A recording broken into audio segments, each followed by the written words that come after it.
My son's commanding officer beat him and the base as a concerned father. The colonel said, "Your son is a liar. I have 40 witnesses. Get out before I have you arrested."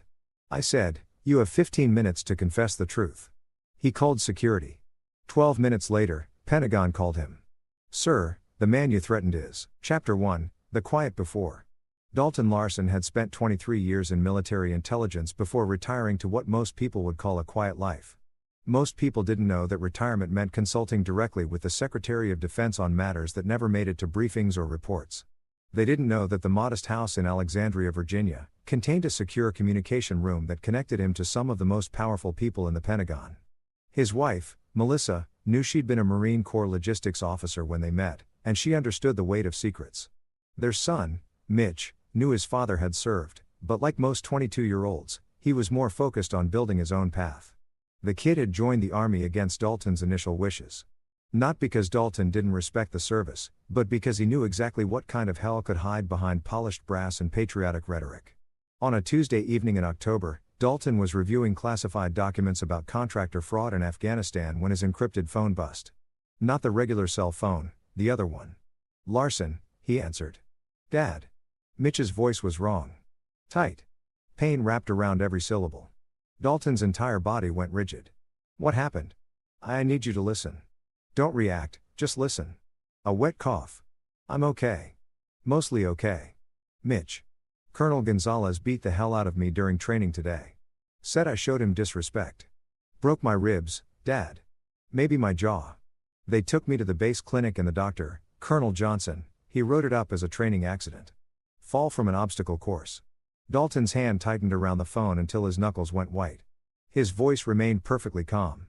"Where are you right now?" "My barracks. They told me to keep my mouth shut or it gets worse. Said I'm a troublemaker. That I can't handle military discipline." Another pause. "Dad, there are 40 guys watching. Not one of them will back me up. Gonzalez has them terrified. Tell me everything. Start from the beginning." Mitch's story came out in fragments. Morning PT had been brutal. Gonzalez had been on edge all week, screaming at everyone. Mitch had asked a question about proper hydration protocol during a ruck march. A simple by-the-book question. Gonzalez had taken it as insubordination, told him to drop and give him 50. Standard stuff. But then after the company dispersed, Gonzalez had ordered Mitch to stay behind. The colonel had circled him like a predator, asking if he thought he was smarter than his commanding officer. Before Mitch could answer, the first punch had landed in his solar plexus, then his ribs, his face. When Mitch went down, Gonzalez kicked him twice more. He said, "This is what happens to smart asses who think they know better," Mitch whispered. Then he called over Captain Glenn and Lieutenant Johnson. They dragged me to the clinic. Doctor looked at me, looked at Gonzalez, and wrote up the accident report. No questions. Dalton's mind was already working through scenarios, protocols, chains of command. Who else saw it? My whole unit, 42 guys. But Turl Duffy pulled me aside after. He said he wanted to report it, but Gonzalez threatened everyone. Said anyone who talked would find themselves in Afghanistan on the worst details imaginable and that his reach went further than we could imagine. Turl Duffy, Dalton repeated, filing the name away. He sounds like he has some integrity. He's solid, Dad. But he's scared. We all are. Mitch's voice cracked. What do I do? Dalton stood up, already walking to his secure room. You do nothing. You recover. You keep your head down for exactly 48 hours. Can you do that? Yeah, but no, buts, Mitch, I know you want to fight this yourself. I know you're thinking about going to the Inspector General or filing a formal complaint. Don't. That paper trail will get buried or twisted against you. Trust me on this. What are you going to do? Dalton unlocked the secure room, his fingers already pulling up files on his computer. I'm going to remind some people that there are still consequences in this world. I'll call you in 2 days. Stay safe. After hanging up, Dalton sat in silence for exactly 60 seconds. It was an old habit from his intelligence days. 60 seconds to let rage pass, to let emotion drain away, to let the calculating, ruthless part of his mind take control. Then he went to work. Chapter 2, Building the Arsenal. By Wednesday morning, Dalton had read Colonel Charles Gonzalez's entire military file. It wasn't the official file that was sanitized garbage meant for promotion boards. This was the real file, the one that intelligence kept on everyone above a certain rank. The one that listed every allegation, every whisper complaint, every suspicious incident that never quite made it to official channels. Gonzalez was a cancer. 3 separate incidents at previous postings involving excessive force. 2 formal complaints that had been withdrawn after the complainants were suddenly reassigned to career-ending positions. A pattern of behavior that screamed abuse of power, protected by a network of officers who either feared him or benefited from his brutality. The file also showed Gonzalez's protectors, Captain Juan Glenn, his executive officer and loyal enforcer. Lieutenant Colonel Orville Johnson, the base medical officer who'd been covering for Gonzalez for 6 years. Both had their own buried skeletons. Melissa appeared in the doorway with coffee. She learned long ago not to ask questions about the secure room. How bad? Bad enough.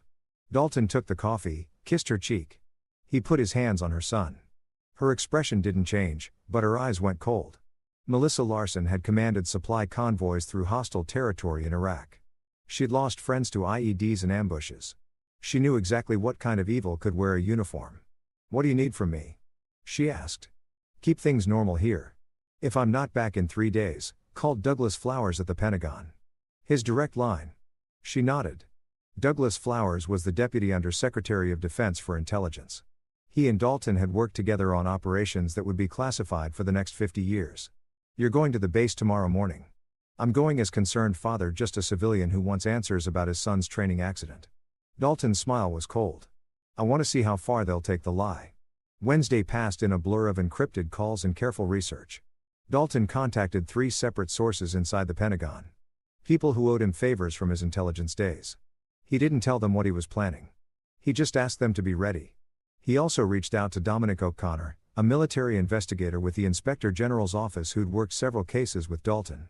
O'Connor was one of the few genuinely honest people in military law enforcement. "I need you to tell me about Fort Carson's command climate," Dalton said when O'Connor called him back.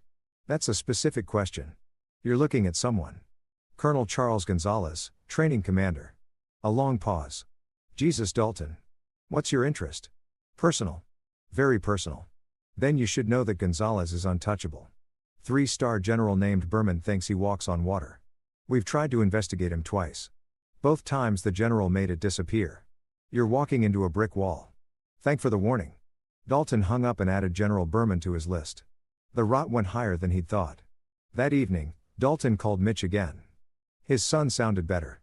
"Probably painkillers helping with the ribs. How are you holding up?" "Angry, but I'm keeping quiet like you said." A pause. "Dad, I heard Gonzalez bragging today. Said he broke another weak recruit. That the army needs to weed out the soft ones. He doesn't even think he did anything wrong. Men like him never do.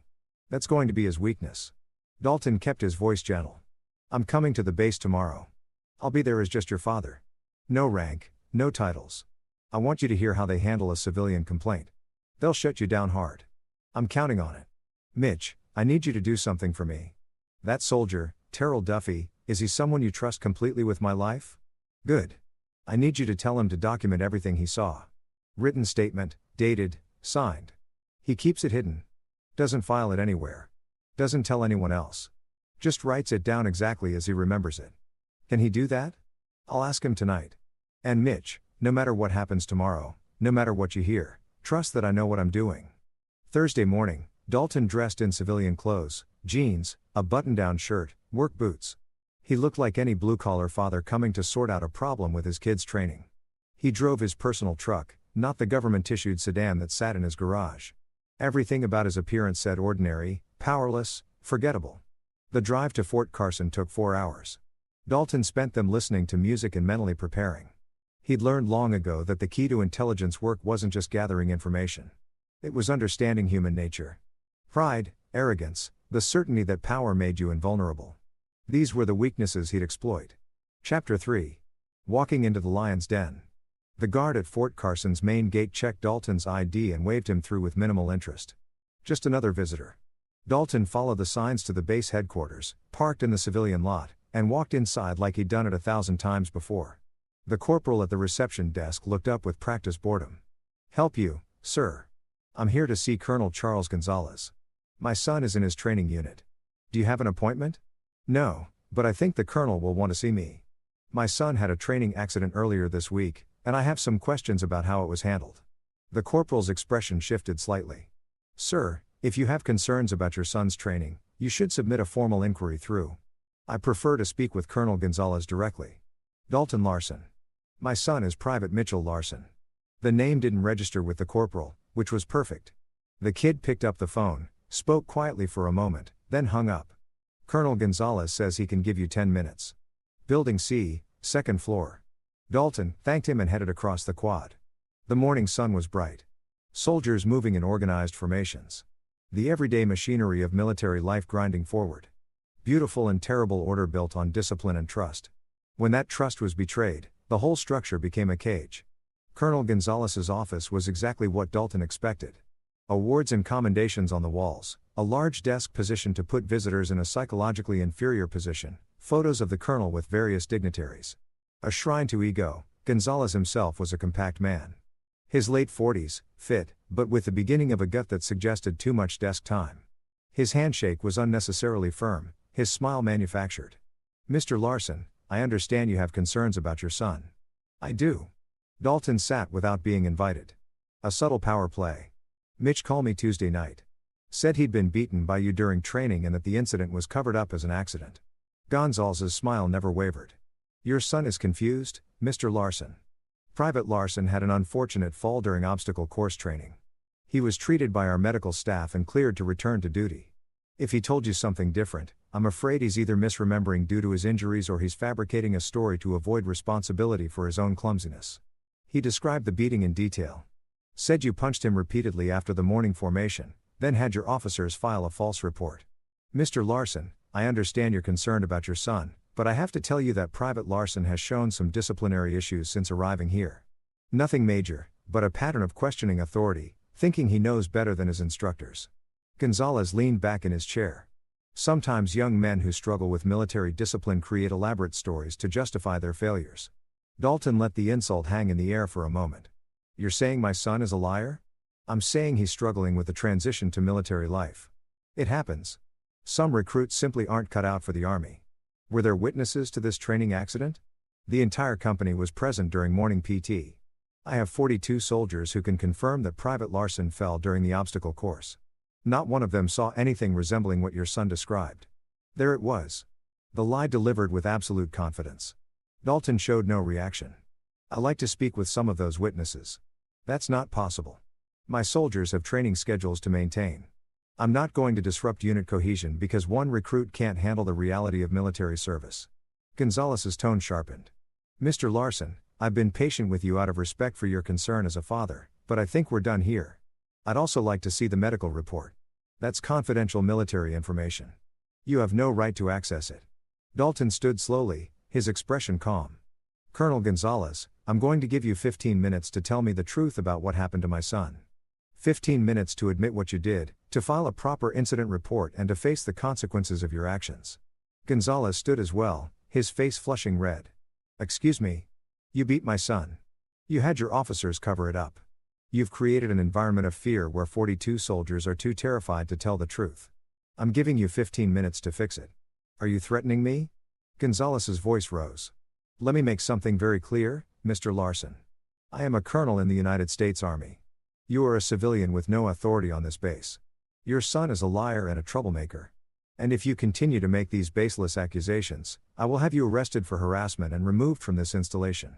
Dalton checked his watch. 14 minutes. Gonzalez hit a button on his phone. Security, this is Colonel Gonzalez. I need an escort to remove a civilian from my office. Immediately, within 90 seconds, 2 military police officers appeared. Dalton recognized the sergeant, Bud Robertson, according to his name tape.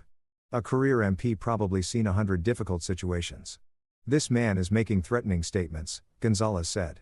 I want him escorted off the base and barred from re-entry. Robertson looked uncomfortable but professional. Sir, if you'll come with us, please. Dalton didn't move. 13 minutes, Colonel, remove him. Now, Robertson stepped forward. Sir, I don't want to make this difficult. It won't be difficult, Dalton said quietly. He turned to face Gonzalez directly. I'm going to wait outside this building.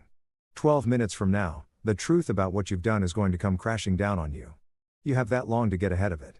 Get him out of here. Robertson and his partner guided Dalton out of the office, down the stairs, and toward the parking lot. They weren't rough, just firm. Robertson said quietly. Sir, I don't know what this is about, but you need to let it go. Colonel Gonzalez doesn't tolerate challenges to his authority. I know exactly what kind of man Colonel Gonzalez is, Dalton replied. That's why I'm here. They left him at his truck with a warning not to return to the building. Dalton leaned against the hood, checking his watch. 9 minutes. Chapter 4, The Countdown. Inside the headquarters building, Colonel Gonzalez paced his office, still furious. Captain Juan Glenn stood near the door, having arrived moments after the civilian was removed. Who the hell was that? Glenn asked. Some nobody, Private Larson's father. Gonzalez dropped into his chair. Came in here making insane accusations. Said I beat his son, though we covered it up. Glenn's expression tightened. What did you tell him? The truth. That his son fell during training, that we have 42 witnesses, and that if he continues harassing us, he'll face legal consequences. Gonzalez waved dismissively. Another desperate parent who can't accept that their precious child isn't special. He seemed pretty confident for someone making baseless accusations. They always are. These people watch too many movies, think they can come onto a military base and demand answers like they're entitled to them. Gonzalez pulled up his email. I'm going to file a report with the Provost Marshal's office. Create a record of his harassment in case he tries to escalate. Outside, Dalton watched the second hand sweep around his watch face. 7 minutes. He'd spent his entire intelligence career understanding timing, knowing when to push, when to wait, when to let someone hang themselves with their own arrogance. Gonzalez was following the script perfectly, dismissing a civilian complaint, hiding behind military authority, confident that his position made him untouchable. 5 minutes, a text message appeared on Dalton's phone. From Douglas Flowers, ready on your signal. Dalton replied, 3 minutes. Inside the Pentagon, Flowers sat in his office reviewing the package Dalton had sent him the previous day. Everything documented, everything verified. Gonzalez's history, Johnson's complicity, the pattern of abuse that had been buried under official silence, and most importantly, the evidence that this wasn't an isolated incident, but part of a systemic failure in command accountability. Flowers had been waiting for someone like Dalton to bring him something like this. The Department of Defense had been hemorrhaging credibility over abuse scandals, and the Secretary had made it clear that the next verifiable case would result in immediate public consequences. No more quiet reassignments. No more protecting bad officers. 3 minutes. Gonzalez was typing an email to General Berman complaining about the civilian intrusion when his desk phone rang. Internal line unfamiliar extension. Colonel Gonzalez. Colonel, this is Sergeant Robertson, Northern Mariana Islands duty desk. The civilian we removed from your office. Do you want us to file formal trespassing charges? No, just keep him off the base. If he returns, then we'll pursue charges. Gonzalez hung up, satisfied. The situation was contained. 2 minutes. Dalton's phone buzzed. A text from Mitch. Turl wrote everything down. Says he's ready to testify if you need him. Another text, this one from Melissa. Whatever you're doing, I trust you. Come home safe. 1 minute. Dalton walked away from his truck, moving to a bench with a clear view of the headquarters building. The autumn air was crisp, leaves turning gold and red. A beautiful day, the kind of day that made you believe the world was fundamentally good, that justice existed, that monsters couldn't hide forever. 30 seconds inside Gonzalez's office. The colonel was reviewing duty rosters when his desk phone rang again. Different tone. This was an outside line. The caller ID showed a Pentagon prefix. He answered with practiced professionalism. Colonel Gonzalez. Colonel, this is Deputy Under-Secretary Flowers calling from the Office of the Secretary of Defense. We need to discuss Private Mitchell Larson's training incident from Tuesday. Gonzalez froze. The Pentagon didn't call about individual training accidents ever. Sir, I'm not sure I understand. Private Larson had a fall during obstacle course training. It's been documented. And stop talking, Colonel. Flowers' voice was ice. 12 minutes ago. A man named Dalton Larson visited your office. He gave you 15 minutes to tell the truth about what happened to his son. You chose to call security instead. Do you know who Dalton Larson is? Gonzalez's mouth went dry. A civilian, the private's father. Dalton Larson is a senior advisor to this office with top secret/SEC clearance and direct access to the Secretary of Defense. He spent 23 years in military intelligence with operational authority that exceeded yours by several orders of magnitude. When he retired, we kept him on retainer because his expertise is invaluable to national security. The room seemed to tilt. Gonzalez gripped his desk. More importantly, Flowers continued, he's a father whose son was beaten by a commanding officer and then had that assault covered up by corrupt medical personnel. You have exactly 60 seconds to tell me why I shouldn't have you arrested immediately. Chapter 5. The walls close in. Gonzalez's mind raced through possibilities, excuses, escape routes. His instinct was to deny everything, to rely on the same protection that had shielded him for years. Sir, I don't know what Mr. Larson told you, but Private Larson had an accident during I'm going to stop you there, Flowers interrupted. Before you commit yourself to that lie, I want you to know what we have. We have Private Larson's medical records showing injuries inconsistent with a fall, specifically knuckle pattern, bruising, and defensive wounds. We have a sworn statement from a witness who saw you beat Private Larson. We have your service record showing 3 previous allegations of excessive force. We have Lieutenant Colonel Johnson's falsified medical report. And we have a pattern of command climate issues at Fort Carson that suggests systematic abuse being covered up at multiple levels. Gonzalez felt his chest constrict. Sir, I am not finished. In approximately 90 seconds, I'm going to conference in the base commander, the Inspector General, and JAG. They're going to place you under immediate investigation. Your command authority will be suspended. Every soldier in your unit will be interviewed separately.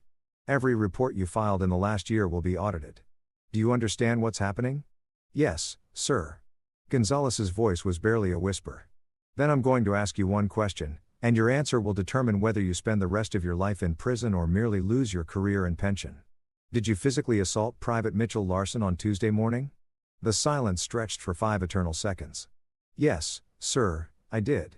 Outside, Dalton saw the exact moment it happened. Through the second-floor window, he could see Gonzalez slump in his chair, head in hands. The colonel's entire world was collapsing, and it had taken exactly 12 minutes from the time he called security. Dalton's phone buzzed. Flowers, he confessed. Moving to Phase 2. Phase 2 was where things got interesting. Inside the office, Gonzalez was still on the phone when Captain Glenn burst through the door. Colonel, I just had a call from the Provost Marshal. They're sending investigators. Gonzalez held up a hand to silence him, still listening to Flowers. You will remain in your office, Flowers was saying. You will not contact Lieutenant Colonel Johnson, Captain Glenn, or any other officer involved in this cover-up. You will not access any files or computers.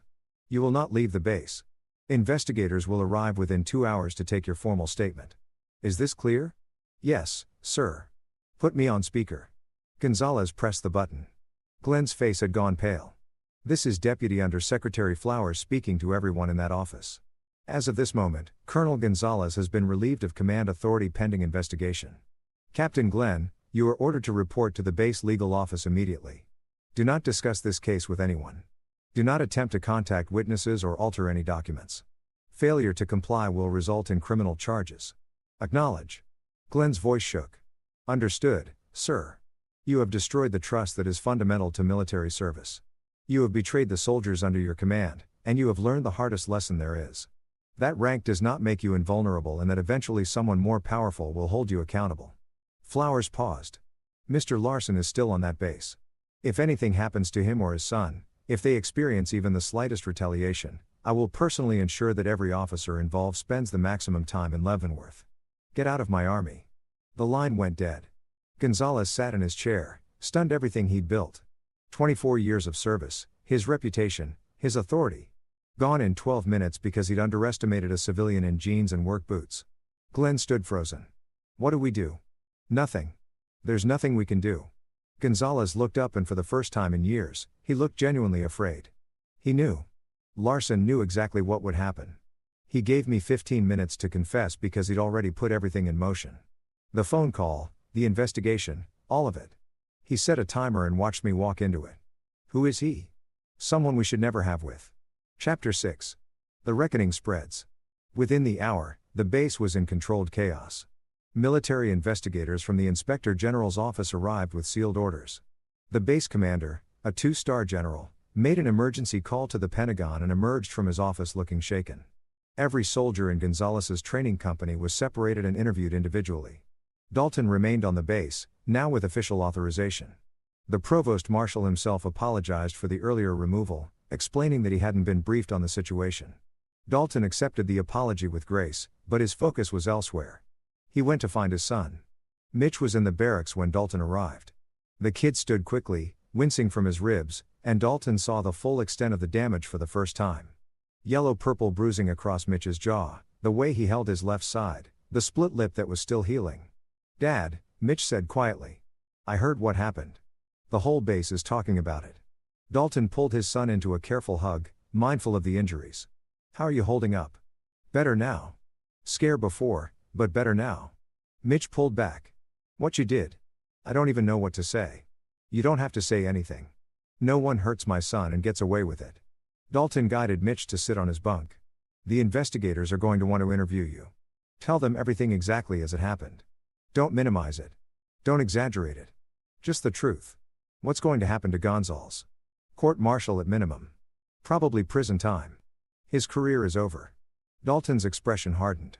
"But he's not the only one. Johnson falsified medical records. Glenn helped cover it up. And there's a 3-star general named Berman who's been protecting Gonzalez for years. They're all going down." Mitch shook his head in disbelief. "I thought I'd have to just take it, live with it. Maybe get reassigned and try to forget." "Never. You should never have to live with injustice, especially not from people who were supposed to lead you."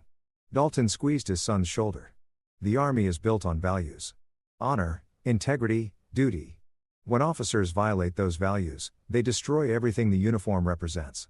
What happened to you wasn't just assault. It was a betrayal of everything military service is supposed to mean." There was a knock on the door. Dominic O'Connor stood there in his investigator's uniform looking apologetic. "Mr. Larson, Private Larson, I'm here to conduct the formal interview." Dalton stood. "Dominic, glad it's you handling this. I wish we caught it earlier," O'Connor said grimly. "But we're catching it now, Private Larson. If you're ready, I need you to walk me through everything that happened Tuesday morning." As Mitch gave his statement, Dalton stepped outside to take call. It was Turl Duffy, Mitch's friend. "Mr. Larson, they just interviewed me. I told them everything I saw." Duffy's voice was steady but emotional. "I should have spoken up sooner. I should have. You're speaking up now. That's what matters." Dalton kept his tone gentle. "You were in an impossible situation. Gonzalez had created an environment where speaking the truth meant destroying your career. That's not on you. Still feels like I failed. Mitch, you didn't. You're standing up now when it counts. That takes courage." After the call, Dalton walked back toward the headquarters building. He saw Gonzalez being escorted out by 2 MPs. His service pistol already confiscated, his bearing no longer that of a confident commander, but of a man who knew his life was over. Their eyes met for a moment. Gonzalez looked away first. Chapter 7. The Dominoes Fall. The investigation moved with brutal efficiency. Within 48 hours, the full scope of Gonzalez's pattern of abuse became clear. He'd been systematically terrorizing soldiers for 6 years, using fear and the cover of tough training to mask what amounted to criminal assault. 17 soldiers came forward with their own stories, incidents that have been buried or explained away. Lieutenant Colonel Orville Johnson cracked under questioning. The base medical officer admitted to falsifying at least a dozen reports covering up Gonzalez's violence. He'd done it because Gonzalez had dirt on him. Johnson had been having an affair with a subordinate officer and Gonzalez had threatened to expose it unless Johnson cooperated. The confession was damning, pathetic, and sealed Johnson's fate. Captain Juan Glenn tried to lawyer up, but his involvement was too clear. He'd witnessed multiple assaults and not only failed to report them, but actively intimidated soldiers who wanted to come forward. His military career ended with a dishonorable discharge recommendation, but the real prize was General Berman. The 3-star had been Gonzalez's protector, the power behind the throne, who'd made previous investigations disappear. Dalton's contacts and Pentagon intelligence pulled Berman's communications, and what they found was worse than anyone expected. Berman hadn't just protected Gonzalez. He'd actively cultivated a network of abusive officers across multiple bases, believing that hard men made better soldiers. His philosophy was that modern army had gone soft, that political correctness had weakened military effectiveness, and that officers like Gonzalez were necessary to maintain proper discipline. It was a cancer that had metastasized throughout an entire command structure. Douglas Flowers personally delivered Berman's termination notice. The general was given a choice: retire immediately with reduced rank and a letter of reprimand in his file, or face court-martial for dereliction of duty and conduct on becoming an officer. He chose retirement, but the damage to his legacy was permanent. Dalton watched these dominoes fall with cold satisfaction. This wasn't just about his son anymore. It was about cutting out rot that had been poisoning the army for years. On Friday afternoon, he sat with Mitch in the base coffee shop. His son looked better, the swelling in his jaw going down, moving with less pain. "Dad, they're offering me a transfer to a different unit. Said I could leave Fort Carson, start fresh somewhere else." Mitch wrapped his hand around his coffee cup. What do you think I should do? What do you want to do? I want to stay. I want to finish my training here with my unit. I don't want Gonzalez to have driven me out. Dalton smiled. Then stay. Show them what kind of soldier you really are. But what about the other guys? The ones who didn't speak up. They're saying I'm a snitch, that I broke the code. Some of them will think that. Some of them will respect you for having the courage they didn't. And some of them will realize that there's no honor in protecting monsters. Dalton leaned forward. Mitch, you're going to have a choice every day of your military career. You could be the kind of soldier who looks the other way when bad things happen. Or you could be the kind who stands up for what's right even when it's hard. That choice defines who you are. You made it look easy. It wasn't easy. It was necessary.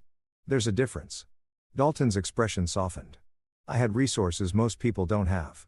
I had connections, experience, authority. Most soldiers in your position wouldn't be able to do what I did. That's why the system has to work. So that people without power can still get justice.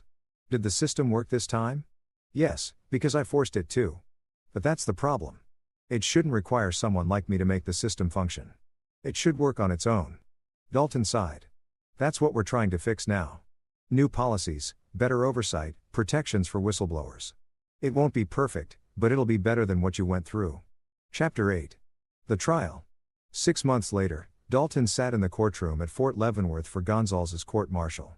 The proceeding was open to the public, a deliberate choice by the Judge Advocate General's office to demonstrate transparency. Gonzalez sat at the defense table looking smaller than Dalton remembered. Prison time awaiting trial had aged him, stripped away the arrogant bearing. He was facing 12 charges. Assault, battery, conduct on becoming an officer, dereliction of duty, falsifying official documents, and witness intimidation. The prosecution was methodical and devastating. They presented Mitch's testimony, Terrell Duffy's eyewitness account, medical evidence, and statement from 16 other soldiers Gonzalez had abused. They showed the pattern of behavior, the cover-ups, the systematic betrayal of trust.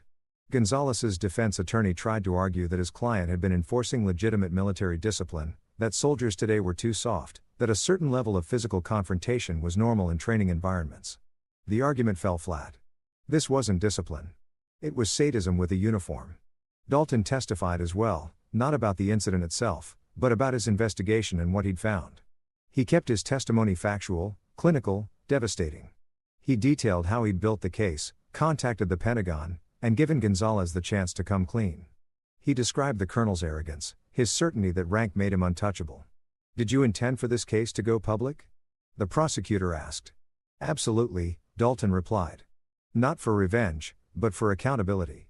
If we'd handled this quietly with a simple reassignment and a sealed file, the message would have been that officers who abuse their power can still walk away.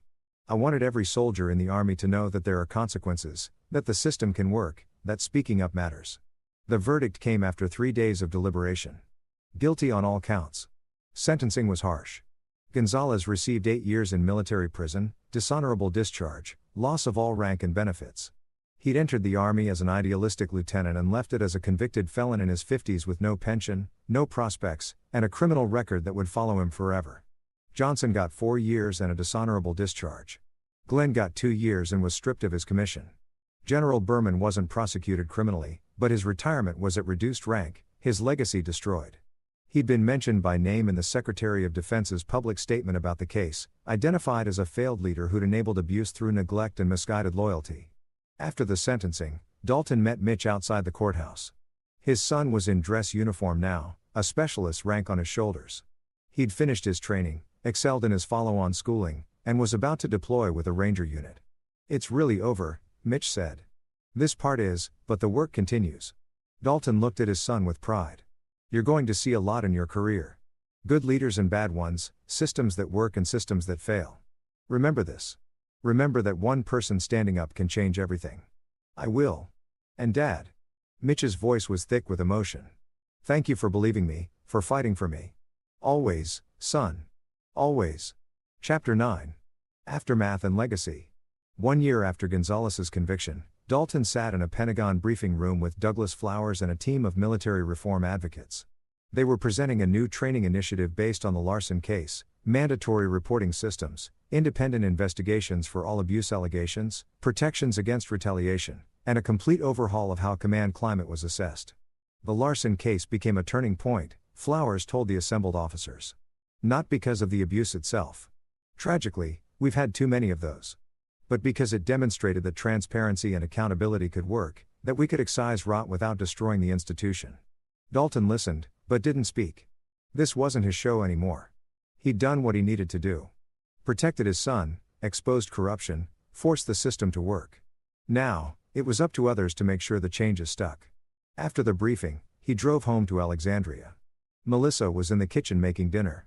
The smell of garlic and herbs filling the house. She kissed him when he walked in. How was it? Productive.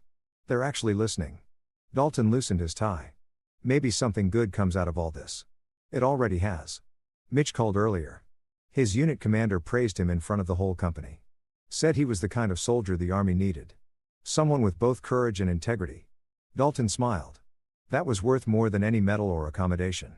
That evening, he sat in his study going through emails when one caught his attention. It was from Terrell Duffy, now a sergeant and working as a military instructor himself. Mr. Larson, I wanted you to know that I tell your son's story to every class I teach. Not the whole thing, but the important parts. That speaking up matters. That one person can make a difference. That rank doesn't make someone right. Some of the instructors don't like it. They think I'm undermining the chain of command. But the students get it. They understand that real leadership means protecting the people who serve under you, not abusing them. Thank you for showing us what that looks like, Terrell. Dalton read the email twice, then forwarded it to Mitch with a simple message. You started something important. Proud of you. 3 years later, Dalton was invited to speak at West Point's Ethics Symposium. He stood in front of 300 future officers and told them the story of what happened when his son was beaten by a colonel who thought he was untouchable. Leadership isn't about rank or authority. Dalton told them it's about character. It's about doing the right thing even when it's hard, even when it costs you something, even when everyone around you is choosing the easy path of looking the other way. He paused, looking at the young faces staring back at him. Some of you will face situations like the one my son faced. You'll see abuse, corruption, or incompetence, and you'll have to decide whether to speak up or stay silent. I can't tell you what to do in those moments. But I can tell you this, the measure of a leader isn't how they act when everyone is watching. It's how they act when no one is watching. When the only thing holding them accountable is their own conscience. After the speech, a young cadet approached him. Sir, what you did for your son using your connections, your power. That's not something most people can do. What about soldiers who don't have a father in the Pentagon? It was a good question, an honest question. You're right, Dalton acknowledged. Most people don't have the resources I had. That's exactly why we changed the system. Now, there are independent investigators, protected reporting channels, and policies against retaliation. It's not perfect, but it's better than it was. But what if the system fails them? Then they do what my son did. They document everything. They find one person they can trust and they refuse to be silenced. Sometimes speaking up destroys your career. Sometimes it gets you ostracized or punished. But the alternative, staying silent while people in power abuse that power that destroys your soul. The cadet nodded slowly. Thank you, sir. As Dalton drove back to Washington, he thought about that question. The system was better now, but it wasn't perfect. There would be other Gonzalez out there, other corrupt officers, other soldiers who needed someone to fight for them. But there would also be more people like Mitch, like Terrell, like the thousands of soldiers who learned from this case that accountability mattered. That evening, Dalton had dinner with Mitch, who was on leave between deployments. His son had been promoted to staff sergeant, had earned a combat infantry badge, and was being recommended for officer candidate school. I got the OCS acceptance, Mitch said over dinner. I'll be commissioning as a second lieutenant next year. How do you feel about that? Excited, nervous, determined to be the kind of officer I wish I'd had from the beginning. Mitch paused. I've been thinking a lot about leadership, about what it means to be responsible for other people's lives and careers. And what have you concluded? That the only thing that matters is whether the people under your command can trust you, not fear you, trust that you'll make good decisions, that you'll listen when they have concerns, that you'll protect them from injustice even if it costs you something. Mitch met his father's eyes. You taught me that not with words, but by showing me what it looked like. Dalton felt a lump in his throat. You're going to be a great officer, Mitch. Better than I ever was. I doubt that, but I'm going to try. They talked late into the night, father and son, about service and sacrifice and the thin line between discipline and abuse. About the burden of leadership and the responsibility of power. About how hard it was to do the right thing in a world that often rewarded doing the wrong thing. Later, after Mitch had left, Dalton sat his study and pulled up the final investigation report on the Gonzalez case. 17 soldiers who'd been abused had come forward. 12 had left the army entirely, traumatized by what they'd endured. 5 had stayed and were thriving under new leadership. But the real impact was harder to measure. How many other abusive officers have been stopped because of increased oversight? How many soldiers felt safer reporting misconduct because they'd seen the system actually work? How many leaders had changed their behavior because they knew they could no longer hide behind rank? There was no way to know for sure, but Dalton chose to believe it had mattered. Years later, when Dalton was fully retired and Mitch was a decorated captain leading his own company, they visited Fort Carson together. The base had been transformed. New leadership, new training protocols, a completely different culture. They stopped by the memorial that had been erected for soldiers who died in training accidents. A simple stone wall with names and dates. Honest accounting of loss, no cover-ups, no falsified reports. This is what accountability looks like, Mitch said quietly. Truth, even when it's painful. Dalton put his arm around his son's shoulders. You know what the best part of this whole thing is? It's not that Gonzalez went to prison. It's not even that the system changed. It's that you came through it stronger. You didn't let what happened make you bitter or cynical. You used it to become the kind of leader who would never do to someone else what was done to you. I had a good example, Mitch replied. They stood there together as the sun set over the base. Father and son, both understanding that the fight for justice was never really over. There would always be people who abused power, who covered up crimes, who thought rank made them invulnerable. But there would also always be people who stood up to them. People who refused to be silenced. People who believed that doing the right thing mattered even when it was hard. And sometimes, just sometimes, those people won. Epilogue. Colonel Charles Gonzalez was released from military prison after serving 6 years of his 8-year sentence. He moved to a small town in Montana, worked as a night shift security guard, and died alone in his apartment at age 67. His obituary made no mention of his military service. Lieutenant Colonel Orville Johnson lost his medical license and spent his prison sentence working in the facility library. After release, he worked as a medical billing clerk. He never practiced medicine again. Captain Juan Glenn was dishonorably discharged and struggled to find work. He eventually started a small business that failed within 2 years. He declared bankruptcy at age 45. General Barman's name was quietly removed from a building at the Command and General Staff College. He gave no interviews, wrote no memoirs, and lived in obscurity until his death at 72. Staff Sergeant Terrell Duffy commissioned as an officer and eventually rose to the rank of major. He became an advocate for military ethics and spoke openly about the importance of protecting soldiers from abusive leadership. Captain Mitchell Larson served with distinction for 15 years before transitioning to the private sector. He remained close with his father and often spoke publicly about the importance of accountability and leadership. Dalton Larson continued consulting for the Department of Defense until his final retirement at age 65. He and Melissa traveled extensively, spent time with grandchildren, and lived quietly in Alexandria. He gave occasional speeches on ethics and leadership, but mostly preferred to let his actions speak for themselves. The reforms implemented after the Larson case became standard protocol across all military branches. While abuse still occurred, the rate of successful prosecutions increased by 340% and anonymous reporting led to earlier interventions before patterns of abuse could become entrenched. Not everyone was saved. Not every injustice was corrected. But the system was better than it had been. And that had to be enough. Because in the end, justice isn't about perfect outcomes. It's about people choosing to do the right thing even when it's hard. Even when they could get away with doing nothing, even when the easier path is to look the other way. Dalton Larson looked at his son beaten and bloodied and chose to fight. That choice changed everything.